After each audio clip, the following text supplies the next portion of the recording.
कळते. काय दिलंय? काय दिलंय?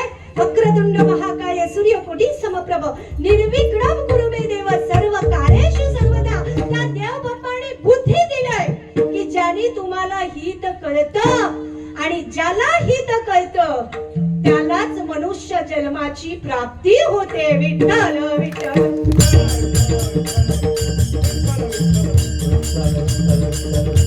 बघा, तुम्ही एक ट्राय करा. तुमच्या गावात कुत्री आहेत का? कुत्री हे मस्करी नाही करत. 4 पायाची कुत्री बोलते मी. आहेत ना?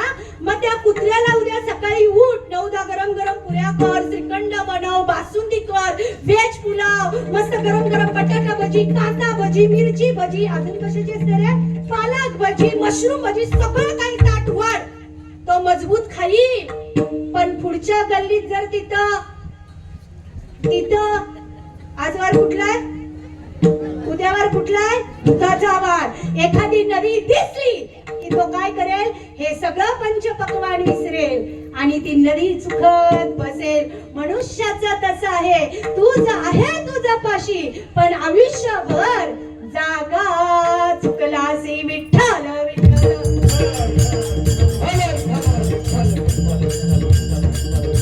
आम्ही आयुष्यभर कुत्र्यासारखे जगलो. आम्हाला हित कळालं नाही. गाडी घेणे, बंगला बांधणे, पैसा कमावणे, सत्ताधीश होणे म्हणजे जन्माचा सार्थक नाही. ते जन्माचं सार्थक आहे का? हित ते करावे देवाचे चिंतन आणि करोनिया मन शुद्ध भावे. विठ्ठल विठ्ठल.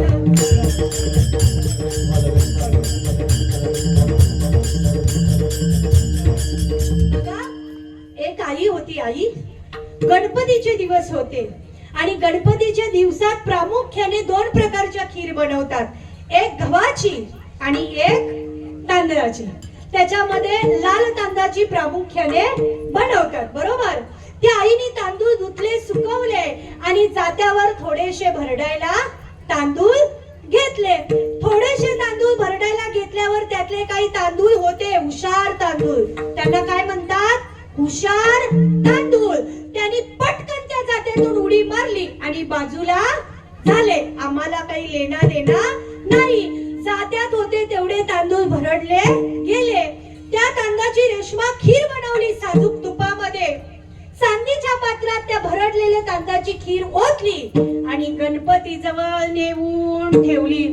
पण जे जात्यातून उडलेले तांदूळ होते ना बाजूला जात्याच्या बाहेर, त्या गृहिणीने काय केलं? झाडू घेतली, सुपली घेतली, सगळे आजूबाजूला पडलेले तांदूळ त्या सुपलीत भरले आणि कुठं नेऊन टाकले? घराच्या समोरच्या नाल्यामध्ये नेऊन टाकले. विठ्ठल.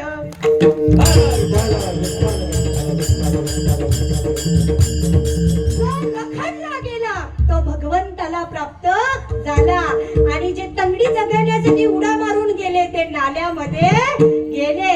मग भगवंताला प्राप्त करायचं असेल तर माणूस भरडला पाहिजे की लावून मृदंग श्रुती टाळ. लावून मृदंग श्रुती टाळ.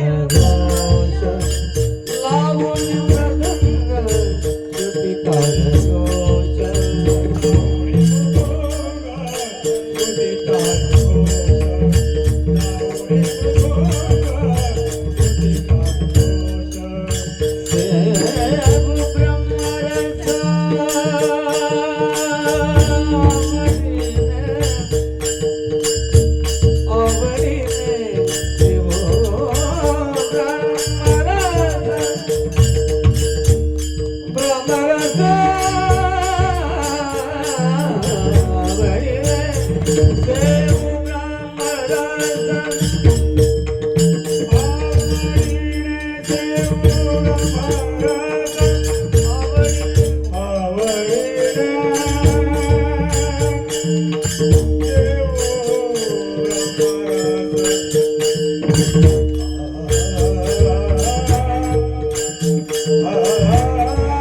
Devu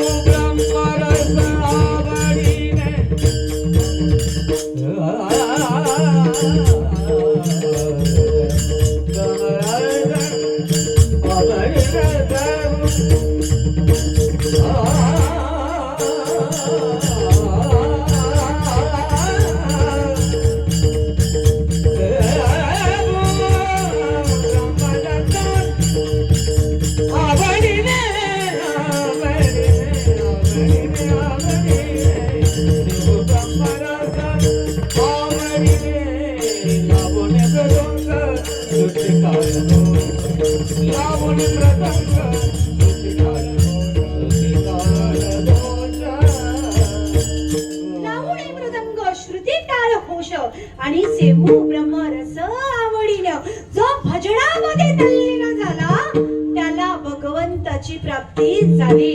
बघा, प्रत्येकाची मत वेगवेगळी असतील की आम्ही जन्माला आलो मग देवाचे झालोच पाहिजे का, देवाचे ह्यासाठी झालो पाहिजे.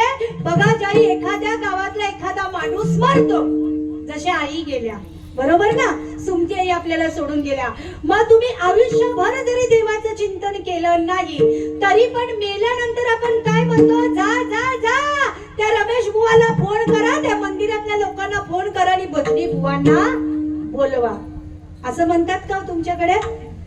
असंच म्हणतात का तुम्ही? पाहत वारकरी आहेत असंच म्हणतात ना, जा जा आणि त्या भजनी बुवांना बोलवा. तुमच्याकडे भजन नाही करत मेल्या? करतात ना, राम राम तरी म्हणतात ना, का जगदीशला बोलवता तुम्ही? म्हणजे शेवटच्या क्षणी आपल्याला काय लागतं? भगवंताचं चिंतन. मग तुकोबाराय म्हणतात, जो मनुष्य म्हणून जन्माला आला जर त्यांनी जिवंतपणे भगवंताचं चिंतन केलं तर तो मला येऊन प्राप्त होतो. विठ्ठल विठ्ठल.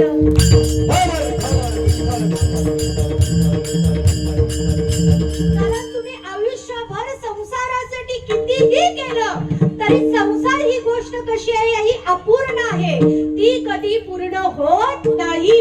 कारण मन मरे माया मरे मरमर गए शरीर, लेकिन आशा तृष्णा कभी न मरे, कह गए दास कबीर. मला सांगा, डबलचं घर आहे ना, एक मजला, दोन मजला, अजून दोन पोरं झाली तर वरची पत्रे काढतील, तिसरा वाढवतील, तिसऱ्यावर चौथा, चौथ्यावर पाचवा, पाचव्यावर सहावा. पण मंदिरावर एकदा कळस बसला, कळस काढून कधी वरती चढवलेला बघितले तुम्ही? परमार्थ हा पूर्ण आहे आणि संसार हा अपूर्ण आहे. आशा तृष्णा कभी न मरे, कह गए दास कबीर. एक बाबा व्यक्ती होती आणि त्याचं लग्न झालं आणि 10 वर्षांनी मुलबाळ होत नाही म्हणून त्यांनी दुसरं लग्न केलं. मोठी आणि ही छोटी. प्रकार असा झाला की तिलाही मुलबाळ झालं नाही. म्हणतात, मुलं होणं आणि ती सात्विक जन्माला येणं हा नशिबाचा आणि तुमच्या कर्माचा आणि प्रारब्धाचा भाग आहे. बायका बदलून कधीही मुलं होत नाही. पण लोकांना सांगणार कोण? हिला 10 वर्ष बाळ झालं नाही म्हणून हिच्याशी लग्न केलं आणि हिलाही 4-5 वर्ष मुलं नाहीत. मग आता करायचं काय? मग असं ठरलं 6 महिने हिच्याकडं आणि 6 महिने नवऱ्याने तिच्याकडं राहायचं. आता पहिला लग्न झालेली जी पत्नी होती ती वयाने त्याच्या लेवलला होती, तिच्याकडे तो राहायला आला की त्याला अशी बघायची, इकडे बघ रे बाबा, कालं केस किती दिसतात, मला शोभत नाही तुम्ही. म्हणून 6 महिने राहिल्याबरोबर ती एक एक एक एक एक रोन थापते, काला केस उपटायची. हिचे 6 महिने मोठीचे पूर्ण झाले की तो छोटीकडे जायचा. त्या 6 महिन्यानंतर ती म्हणायची, बाबा बाबा किती केस पिकले तुमचं, काला एक पण दिसत नाही, खणाला लग्न केला. मग त्याला अशी जवळ घ्यायची आणि एक एक सफेद सफेद सफेद सफेद उपटायची. मोठी काळे उपटायची, छोटी छोटी कुठली उपटायची? सफेद उपटायची. 2 वर्षात रोहन त्याची चकोटी झाली ना, एक पण केस काढायला टकल्यावर म्हणला, विठ्ठल विठ्ठल.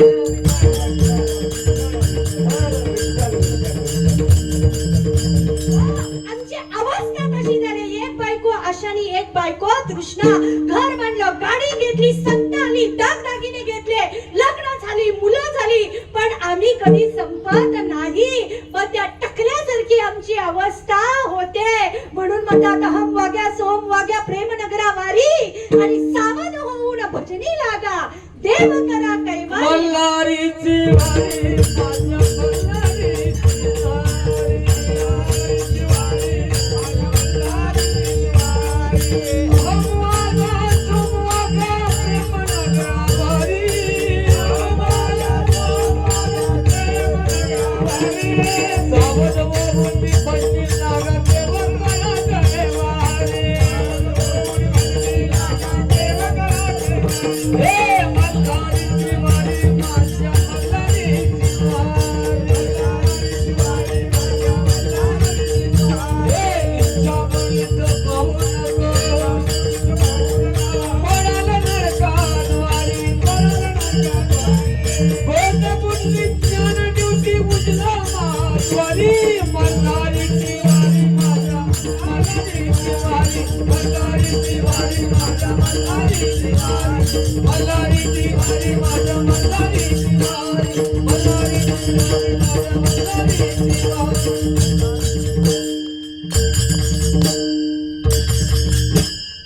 अहम वाग्या सहम वाग्या प्रेम नगरा वारी आणि सावध होऊन भजनी लागा टकली होण्याच्या अगोदर आणि वारी माझ्या मल्हारीची वारी आयुष्यभर या आशा तृष्णा संपणार नाही. मग मरते समय जर आशा तृष्णा घेऊन तुम्ही मेला तर ज्या गोष्टीचं चिंतन कराल तो तुम्हाला जन्म प्राप्त बाबा होईल. हे सत्य आहे ना. मरते समय जर तुम्ही कोंबडीची इच्छा केली तर पुढच्या जन्मी कोंबडीवर. लोक म्हणतात ना बाबा तुला काही सुक्का बनवून देऊ, तुझा जीव कशात अडकलाय. ज्याच्यात जीव अडकलाय तो जन्म तुम्हाला प्राप्त होईल. मग परत हा जन्म नको असेल, परत नरक यातना नको असतील तर देवाची द्वारी उभा क्षणभरी आणि तेने मुक्तीचारी साधिलेल्या हरिमुखे म्हणा हरिमुखे म्हणा आणि पुण्याची गणना कोण करी विठोबा रखुबा.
नित्ययुक्ता उपासते. ज्ञानोबाराय म्हणतात जो सतत भगवंताचं भजन करतो तो मला येऊन प्राप्त होतो. कारण ऐसे माझे नाम घोषे नाहीच करते विश्वाची दुःखे आणि अवघे जगची महासुखे दुमदुमिता भरले. भगवंताच्या चिंतनामध्ये मायबाप हो जे सुख आहे ते इतरत कुठं नाही. हा प्रश्न जय तुकोबाराने विचारला गेला त्या तृतीय चरणात तुकोबारे वर्णन करतात. जन्मल्याचे ते फळ,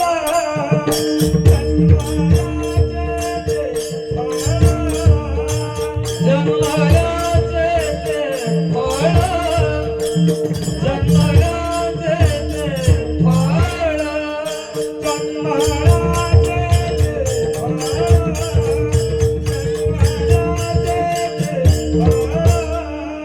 जन्मल्याचे ते फळ,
जन्मल्याचे ते फळ, अंगी अंगी लागो नेदी मल. मायबाप हो तुम्हाला लतानी सांगू का, मनुष्य जन्म प्राप्त होणं खाऊ नया का काय, अनंत जन्माचं फळ फुलित होणं म्हणजे मनुष्य जन्म प्राप्त होणं. मग तो प्राप्त झाल्यानंतर देवाकडं काय मागायचं या जीवनामध्ये हे तुम्हाला कळालं पाहिजे. समजा एखाद वेळेस तुम्हाला देव भेटला तर तुम्ही जर देवाला मागितलं तर देवाच्या श्रीचरणी अर्पण व्हाल.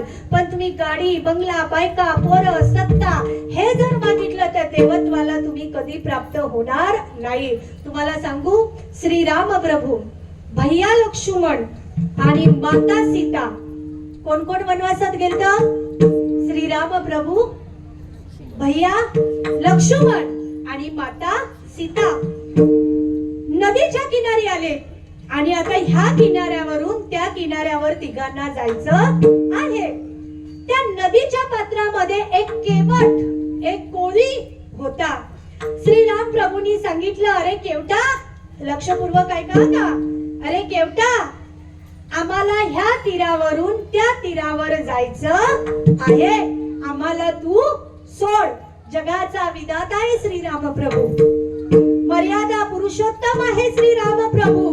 मला वाटतं गावोगावी भागवत कथा राधाकृष्णाच्या खूप झाल्या. जरा रामकथा होऊन दे. रामकथा याच्यासाठी झाले पाहिजेत की लग्न झालेल्या सुद्धा पलाल्या. मर्यादा स्त्रीची कशी असते, पत्नी कशी असते, पती कसा असतो, दीर कशा असतात, जावा कशा असतात, संसार कसा असतो, आई वडील काय असतात, सासू सासरे काय असतात, हे खऱ्या अर्थाने आम्हाला रामायणात कळतं. त्यांनी सांगितलं, अरे केवटा, आम्हाला ह्या तीरावरून त्या तीरावर सोड. नेमकं त्याच वेळी श्रीराम प्रभूंच्या पदस्पर्शाने अहिल्याचा उद्धार झालेला, म्हणजे दगडाची बाई झालेली. ते तो केवट म्हणतो श्रीराम प्रभूंना, मोरी लकड़ी की नाव तोरे जादू भरे पाव, कैसे बिठाऊ तुझे नाव में, हाय राम कैसे बिठाऊ तुझे नाव में. तो केवट म्हणतो, अरे देवा, माझी लाकडाची नाव तोरे जादू भरे पाव, जादू आहे तुझ्या पायात. अरे थोड्या वेळापूर्वी दगडाची बाई झालती, जर माझ्या नावाची बाई झाली तर दोन दोन बायका सांभाळू कशा. देवा, मी नाही तुला सोडत. प्रभूजी परत विनंती करतात केवटाला, आम्हाला ह्या तीरावरून त्या तीरावर सोड. शेवटी त्या केवटानी विठ्ठल विठ्ठल विठ्ठल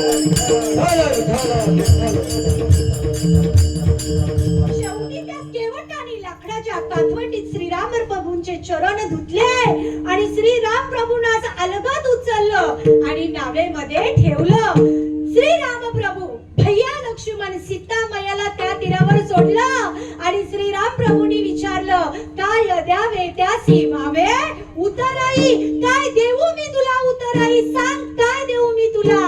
त्यावेळी त्या केवटाचे उद्गार आहेत, मला श्रीराम प्रभू काही नको, मैंने तो आपको इस पार से उस पार कर दिया, मैंने तो आपको इस पार से उस पार कर दिया, आप मुझे भवसागर पार कर दीजिए ना विठ्ठल विठ्ठल.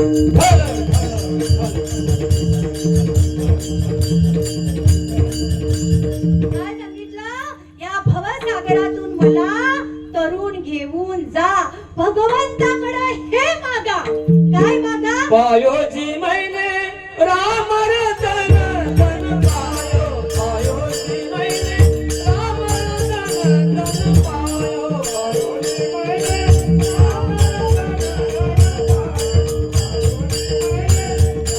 रतन धन पायो.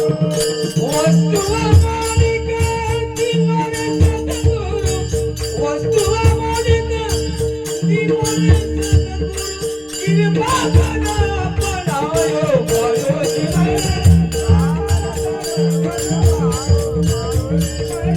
राम रतन धन पायो.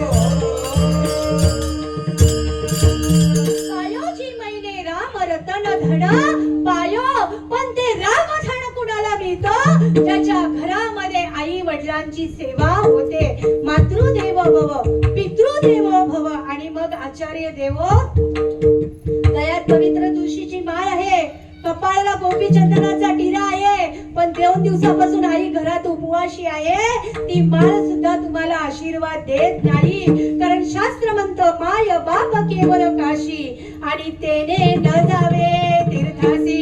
मला सांगा, एखाद्या प्रेताला अग्नी दिला जातो, मी कालच्या कीर्तनात सांगितलं अलिमगरच्या, एखाद्या प्रेताला अग्नी दिला जातो. अग्नी दिल्यानंतर दुसऱ्या दिवशी कसला कार्यक्रम असतो? धुतात का तुमच्याकडे? अरे वा, जांभारी, आमच्याकडे पण धुतात. राखाडी धुण्याचा कार्यक्रम असतो. मग कधी तुम्ही स्मशानभूमीमध्ये गेल्यानंतर हा विचार केला का, शरीराचा सगळाच जळाला, शरीराचा सगळा भाग जळाला, पण त्या राखेमध्ये अजूनही हाडं जिवंत आहेत. त्या राखेमध्ये हात घातला तर आपल्याला हाडं प्राप्त होतात. मग ती पुरुषाची असो किंवा बाईची. तुम्हाला माहिती आहे, मनुष्याच्या शरीरात जी हाडं बनतात ती कशापासून बनतात? कशापासून? वा, टाळ्या वाजवा या आईसाठी. नुसती गळ्यात माळ असून उपयोग नाही, माहिती पाहिजे आईच्या दुग्धापासून बनलेली हाडं किती आईचे उपकार आहेत. पण आजही प्रत्येक कीर्तन करायला संयोजक मंडळी सांगतात, आईवर बोला. अरे तुम्ही 80 वर्षाचे म्हातारे झाले तरी तुम्हाला आई अजून कळत नाही. आईची व्याख्या काय तुम्हाला सांगू? आई माझी, आई माझी मायेचा सागर, दिला तिने जीवनाकार. आई माझी दिला तिने जीवनाकार. आई माझी मायेचा सागर, दिला तिने जीवनाकार. आई माझी जीवनाकार.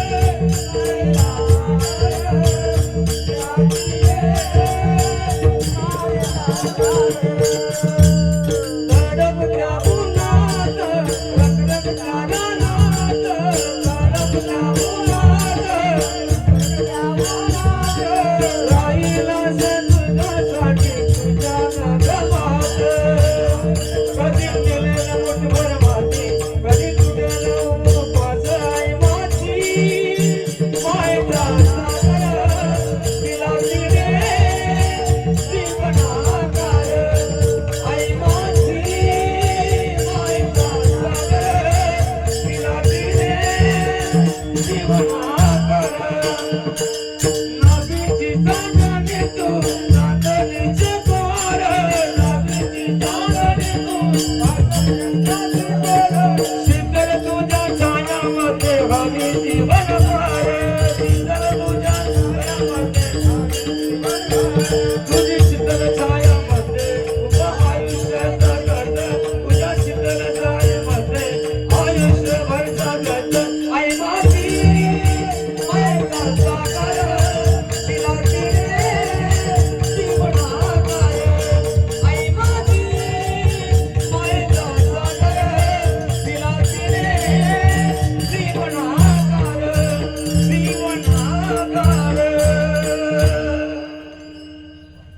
आई होती आई. जाता जाता सांगते 11:15 वाजले ना दादाच्या. हा मान आलो जरा. हो हो शंभा शंभा असं बोल. एक आई होती आई बाबा. तिचा 22-23 वर्षाचा मुलगा होता. संगतीनं व्यसनाधीन झाला. संगत फार वाढली ना बाबा. संगत करे साधकी बढत बढत जाये और संगत करे दुर्जन की फिर फिर गोता खाये. बघा चणे जर गुलाबरोबर खाल्ले तर काय म्हणतात? संतोषी मातेचा प्रसाद. काय म्हणतात? संतोषी मातेचा प्रसाद. आणि तेच चणे चाखणावरून बाटली बरोबर खाल्ले तर काय बोलतात? चाखणा. बाटली बरोबर घेतले तर चाखणा आणि गुलाबरोबर घेतले तर प्रसाद. चणे एकच एकाच दुकानदाराकडून. पण संगती अनेक अनेक. ही संगत इतकी बेकार गोष्ट आहे ना. ही तुम्हाला सांगू, कर्णासारखा योद्धा नव्हता, कर्णासारखा दानशूर नव्हता, कर्णासारखा ज्ञानी नव्हता, कर्णासारखा पवित्रशील मनुष्य या भूतलावर नव्हता. पण संगत कुणाची? कर्णाचे मित्र कोण? दुर्योधन, कौरव. म्हणून टपरीला सुद्धा कर्णाचं नाव राहिलं नाही. संगत कुणाची करायची हे फार महत्वाचं. 22-23 वर्षाचा मुलगा व्यसनाधीन झाला. ढाब्यावर जाऊ लागला, बार मध्ये जाऊ लागला, दारू पिऊ लागला, अनेक प्रकारची व्यसन करू लागला. आणि एक दिवस त्या बार मध्ये नाचणाऱ्या बाईच्या प्रेमात पडला. कारण आता प्रेमाला क्वालिटी राहिलेली नाही. पहिल्याचं प्रेम वेगळं होतं. आता बंगल्यात राहते गवण देव प्रेम करते. ही विटा वाटेनी तो वालू वाटे. प्रेमाला क्वालिटी राहिली नाही. कोणी कुणावर प्रेम करतं. माझ्या छोट्या मुलाने सांगितलं, आई आता बोलते जाम बेकार का. फोन मध्ये बोलते अशी एक गोष्ट आली की त्यात बोलते काला माणूस गोरा दिसते, जाम चिकना दिसते. मग बोलते या सगळ्या पोरी बसतात आणि आयुष्याची नासाडी होते. फेसबुक वरचं व्हॉट्सअप वरचं प्रेम खोटं. तो प्रेमात पडला, व्यसनाधीन झाला. सगळी संपत्ती बापानी कमवलेली त्या मुलीच्या मार्गी त्यांनी घालवली. आणि एक दिवस त्या मुलीने त्याला विचारलं, बघ माझ्याशी लग्न करतोस का तू? तो म्हणतो का नाही, प्रेम केलंय तुझ्यावर, लग्न करेन तर तुझ्याशी. अरे पण मी बार मध्ये राहते ना, तुझ्या आईला आवडेल का? आई कोण मला सांगणारी? मी आई बाई कोणी जाणत नाही. मी तुझ्याशी लग्न करेन. बरेच दिवस गेले. परत एकदा त्यांनी प्रश्न केला, काय रे राजू किती प्रेम आहे माझं तुझ्यावर? म्हणे खूप. आणि तुझं किती माझ्यावर आहे? तर म्हणे मी जीव सुद्धा तुझ्यासाठी देऊ शकतो. तिने विचार केला, इतका हा वेडा झालाय माझ्या प्रेमामध्ये, खरंच माझ्याशी लग्न करेल का? खरंच ह्याचं माझ्यावर प्रेम आहे का? म्हणून तिने सांगितलं, बघ उद्या सकाळी शुभ मुहूर्तावर तुझ्याशी लग्न करेल, पण आज रात्री मला जेवणावर तुझ्या आईचं काळीज पाहिजे. प्रेम आंधळ असतं, प्रेम व्यसनाधीन असतं, प्रेम वासनाधीन असतं. तो म्हणाला एवढाच ना, आईचंच काहीच पाहिजे ना. तो धावत धावत धावत धावत धावत धावत धावत धावत धावत धावत घरी गेला. आईला मारलं, कोयत्याने तोडलं आणि तिचं काळीज रक्ताळलेला हातामध्ये घेतलं आणि धावत धावत आपल्या प्रेयसीकडे निघाला. धावता धावता धावता धावता रस्त्याचं काम चालू होतं. दगड पायाला लागला, टेचकाला, खाली राजू पडला, हातातलं काळीज जमिनीवर पडलं आणि त्या काळजातून आवाज आला, आई बाळा तुला लागलं का? याला म्हणतात आधी विठ्ठल. नंतर सुद्धा विचारते ती आई,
स्वीकाराच्या नंतर लिहितो ओ आई. एसी मध्ये कुर्ती बाळगण्यापेक्षा कुत्री बाळगण्यापेक्षा आई वडिलांचा सांभाळ करा. मला सांगा आदरणीय वैकुंठवासी, सुमती आई तुम्हाला सोडून गेल्यात 75 वर्षाचे असतील, 80 वर्षाचे असे असतील, पण त्या ओटीवर खुर्ची टाकून बसल्या तरी आपल्याला समाधान की आई घरामध्ये आहे, काही टेन्शन नाही. पण ज्या घरातून आई निघून जाते ना, त्या घरातलं समाधान, शांतता निघून जाते. मेल्यानंतर आई ये ना, आई ये ना, बाबा ये ना, बाबा ये ना म्हणण्यापेक्षा जोपर्यंत जिवंत आहे त्याच्यावर नितांत परब्ररा. कारण तुकोबाराय म्हणतात जन्मल्याचे ते फळ अंगी लागून येते बळ. एका मुलाने मला प्रश्न केला, उज्ज्वला ताई, ह्या विश्वामध्ये जागृत देवस्थान म्हणजे काय? तर ह्या विश्वामध्ये जागृत देवस्थान म्हणजे एक आई आणि एक बाबा विठ्ठल विठ्ठल विठ्ठल. आणि त्याला आई बाप कळाला, त्याला खऱ्या अर्थाने सगळा परमार्थ कळाला. म्हणून सर्वांच्या आई असणाऱ्या चला आळंदीसी जाऊ आणि ज्ञानदेव डोळा पाहू. ज्ञानेश्वर माऊली ज्ञानराज माऊली, महाराजानेश्वर माऊली, महाराजानेश्वर ज्ञानेश्वर, ज्ञानेश्वर माऊली, ज्ञानराज माऊली, ज्ञानेश्वर माऊली, महाराजानेश्वर माऊली, ज्ञानराज माऊली, महाराजानेश्वर माऊली, ज्ञानराज माऊली.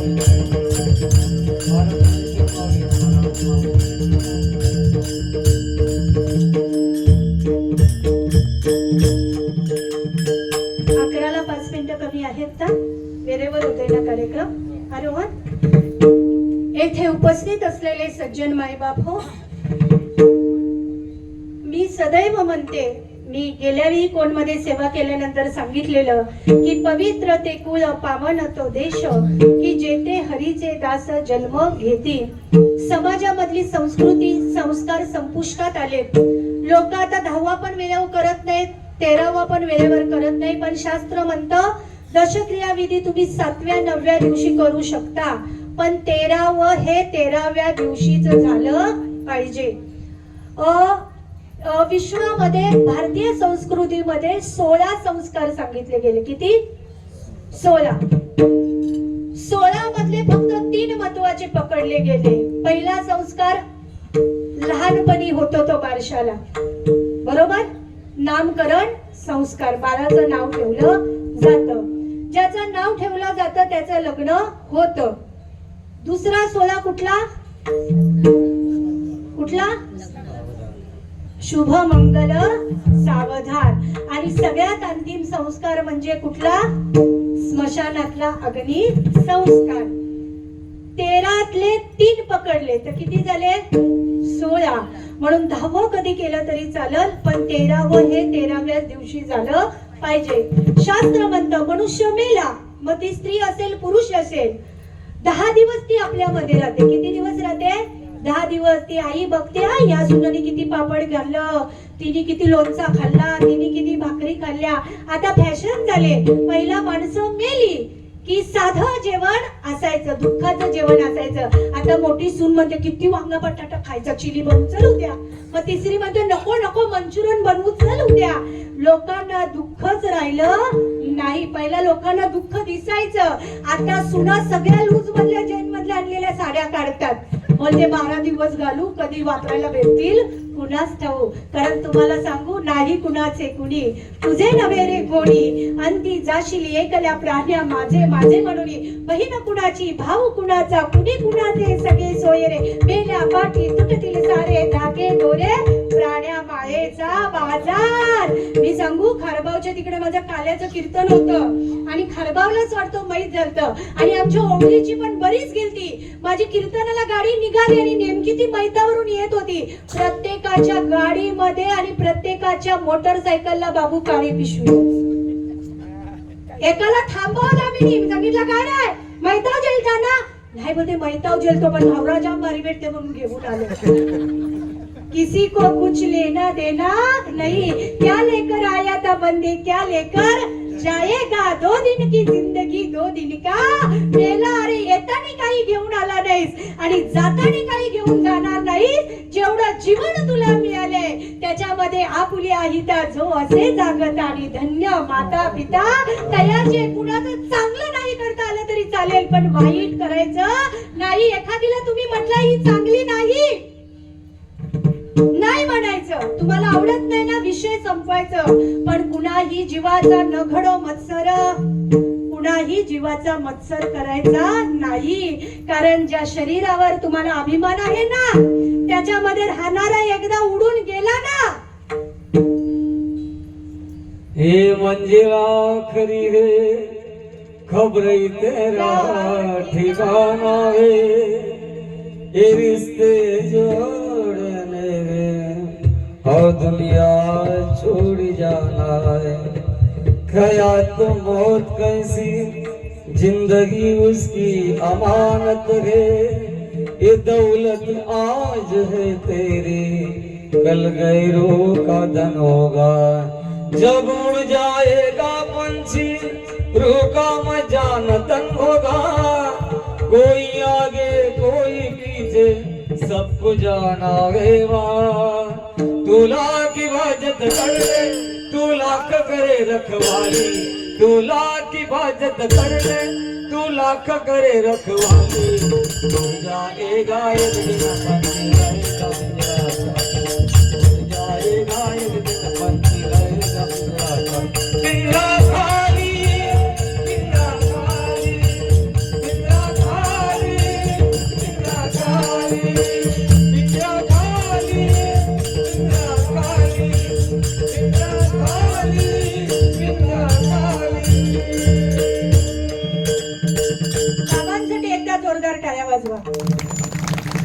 उड जाएगा एक दिन पंछी रहेगा पिंजरा खाली. आणि एकदा पिंजरा खाली झाला ना मॉर्निंग वॉकला जाताना जरा स्मशानाकडे चक्कर मारत जा. असे गेले कोट्यान कोटी आणि काय रडू एकासाठी. आज रात्री झाला तर सकाळी कुत्री बोलतात राखेत. मग कुठल्या गोष्टीचा अभिमान. मरावे परी कीर्ती रूपी उरावे. मला सांगू आदरणीय रमेश बाबा आमचे ज्यांना मी करारे बाबा म्हणतो. मला वाटतं पुढच्या महिन्याच्या 12 मेला माझ्या भावाचं प्रथम पुण्यस्मरण रोहन येतं. आज 11वा महिना चालू आहे त्याला जाऊन. आणि बहुतांश दुसऱ्या महिला कीर्तनकारांसारखी व्यावसायिक कीर्तनकार मी नाही. आजही सुरेश बाबांना माहितीये सुनील बाबांना माहितीये माझं साधं बँकेमध्ये सुद्धा अकाउंट नाही. महिन्यातले 4 ते 5 कार्यक्रम फक्त सप्त्याचेच. रात्रीचे कार्यक्रम आणि पूजेचे कार्यक्रम का नाही. कारण रात्रीला ही मर्यादा नसते पूजेला ही मर्यादा नसते. बऱ्याच ठिकाणी पूजेला कीर्तन असतात ती ताट ठेवून कीर्तन ऐकतात. बुफे पद्धत. ज्यांना मूळ व्याधीचा त्रास झाला तेव्हापासून लोकांनी बुफे पद्धत काढली. पहिला कशी जी सदा सारी बैठक होती लोक खाली बसून जेवायचे. आता ते भीक मागितल्यासारखं ताट घेऊन पुढं पुढं सरकायचा.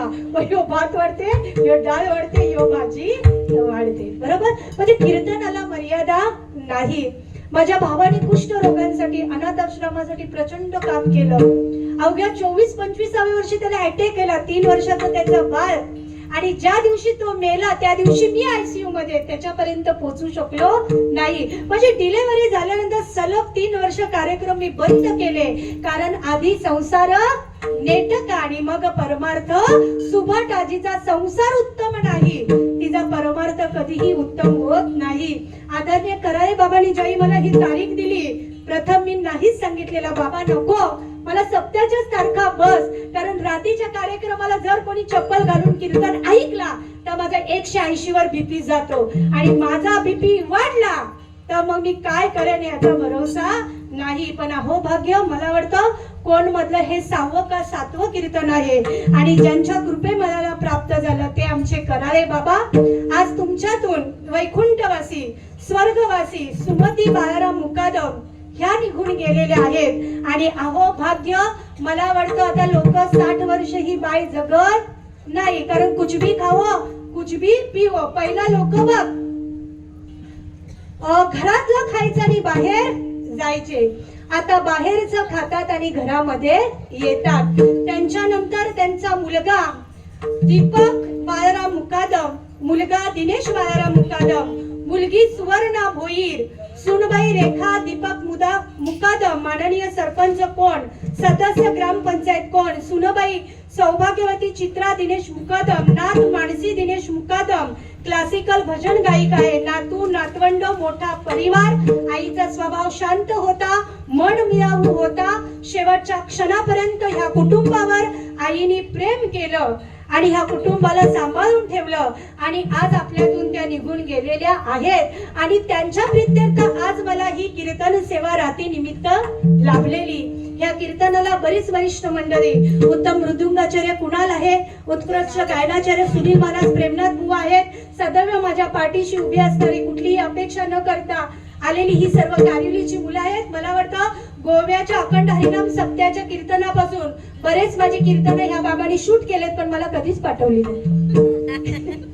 अनेक वेळा यांचं मला योगदान लाभलेलं आहे आणि खरोखर आगरी समाजाचं वैभव आदरणीय कपिल पाटील की आमच्या ओवळी गावावर ही ज्यांचे फार मोठे उपकार आहेत. ज्यावेळी आम्हाला पाणी नव्हतं त्यावेळी त्यांच्या सहकार्यामध्ये पहिल्यांदा ओवळीमध्ये एक पाईपलाईन टाकली आणि गेल्या 4 वर्षापूर्वी दुसरी पाईपलाईन टाकली. म्हणजे ओवळीकर आज ही कपिल पाटलांच्या मुळे पाणी पितात. त्यांच्यासाठी एकदा जोरदार टाळ्या. म्हणतात जो कार्य करतो त्यालाच मत मागण्याचा अधिकार आहे. काही लोक विचार करतात येणार कोण निवडून, येणार कोण, पण शास्त्र म्हणतं जो पेरतो तोच उगवतो आणि जो उगवतो तोच कापतो. आणि आगरी समाजाचं भूषण आहे की परत त्यांनी निवडून यावं आणि ह्या आगरी समाजाचं भूषण होऊन या आगरी समाजासाठी असंच कार्य करावं. सरते शेवटी का असं या कीर्तनाला उपस्थित राहिले. वास्तविक ते माझ्या कीर्तनाला आले नाही तर तुमच्या परिवाराला भेट देण्यासाठी आलेले आहेत. शतशः कुटुंबातर्फे माझ्यातर्फे तुमचे आभार आणि घेईन मी जन्म याचसाठी देवा तुझी चरण सेवा साधावया. तुकोबारांना विचारलं की नेमकं तुम्हाला सांगायचं काय आहे ते तुकोबारा अभंगाच्या शेवटच्या चरणात म्हणतात. पटकन तुका म्हणे भले, तुका म्हणे भले, तुका म्हणे भले, तुका म्हणे भले, तुका म्हणे भले, तुका म्हणे भले.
करणे, कारण क्षण भंगुर नाही भरवसा, उठा सावध वारे तोडा माया आशा, सगळ्या शृंखला तोडा आणि फक्त भगवंताचं भजन करा.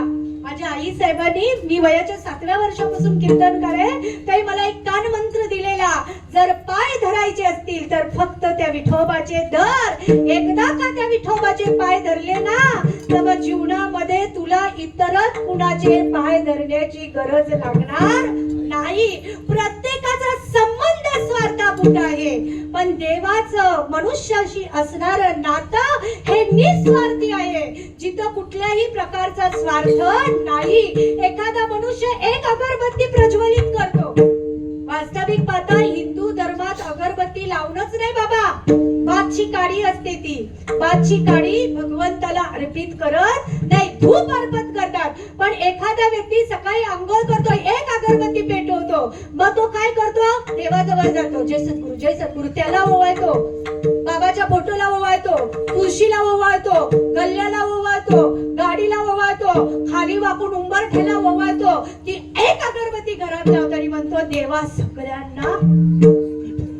किती अगरबत्त्यामध्ये लाव ना जरा 5, देवाला पण वाद जाऊन दे ना.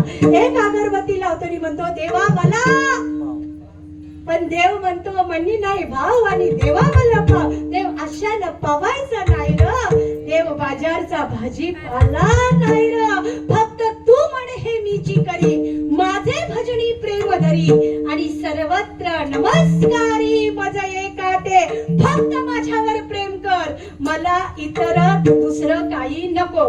बघा आता शनिवार जवळ आलाय, उद्या बुधवार भूताचा वार आहे खाण्यापिण्याचा. गुरुवारी लोक साईबाबा मंदिरात नारळ घेऊन जातात आमच्या ओळीमध्ये, आणि लोणाला जातात आणि नारळ फोडतात. चांगला निघाला की असा टवका करतात रे, आणि 5 डबकं ठेवतात, आणि सगळा नारळ पिशवीत घालून घरी सांगतात बायकोला संध्याकाळी चटणी बनव, भाजीचं जेवण जात. आणि तोच नारळ लोणाला नेऊन नासका निघला, सगळा देवाजवळ ठेवतात आणि म्हणतात अगं नासका निघला देव पावला. नाही, नासका निघल्यावर देव पावते, आणि चांगला निघल्यावर देव पावत नाही. म्हणजे माणसासारखा स्वार्थी या जगामध्ये कोणी नाही. तुमच्याकडे हळदीला तिरपणी करतात का, तिरपणी आमच्याकडे पण करतात हा का, हा. आणि मग ती तिरपणी केल्यावर देवाला किती ठेवतात हळदीच्या दिवशी बघा, आणि सगळ्या पापड्यांवर एवढा एवढा एवढा, बिचारा देवाजवळ डबका पण दिसत नाही, आणि काय म्हणतात देवाला कापला तर देवाला कापला, ठेव ना अख्खा तिथं, खाऊन दे ना देवाला, बघू मग तुझी पावर. म्हणजे प्रत्येक गोष्ट आम्ही देवाला कशी समर्पित करतो, स्वार्था पोटी. ज्या दिवशी हा देह तुम्ही श्रद्धेने भगवंता चरणी अर्पण कराल ना बाळ, त्या दिवशी मरावे परी कीर्ती रूपी उरावे. आणि अहो भाग्य ज्यांच्या निमित्ताची कीर्तन सेवा आहे.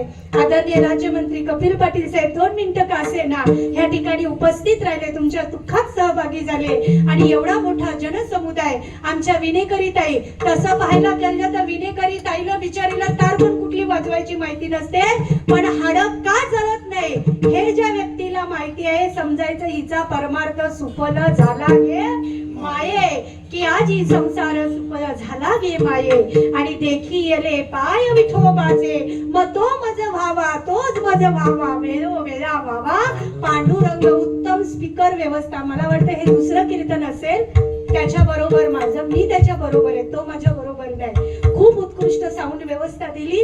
तुम्हा श्रोतेजनांचे आभार ज्यांनी मला इथं बोलवले, आमचे कराळे बाबा, वारकरी सांप्रदायिक वारकरी महावैष्णव, आणि ज्यांनी खुर्चीत का बसून असेना उत्तम कीर्तन सेवा श्रवण केली त्यांचे आभार. आणि नुन्नते पुरते अधिक ते सरते, आणि करून घ्यावे तुमते विनवित्याचे. जय विठ्ठल.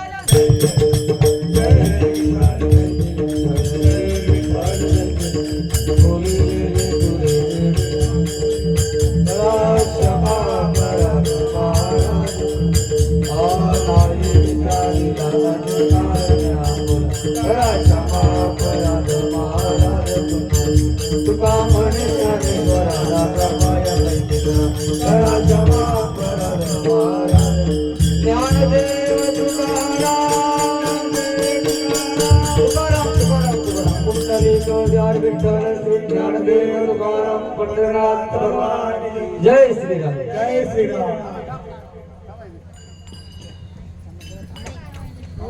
थांबा जरा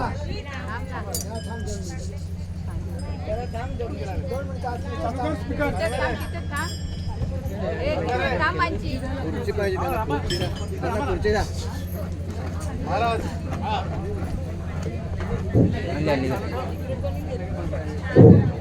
श्रोते भाविक पण तुम्हाला बघितलं आताच या ठिकाणी आमच्या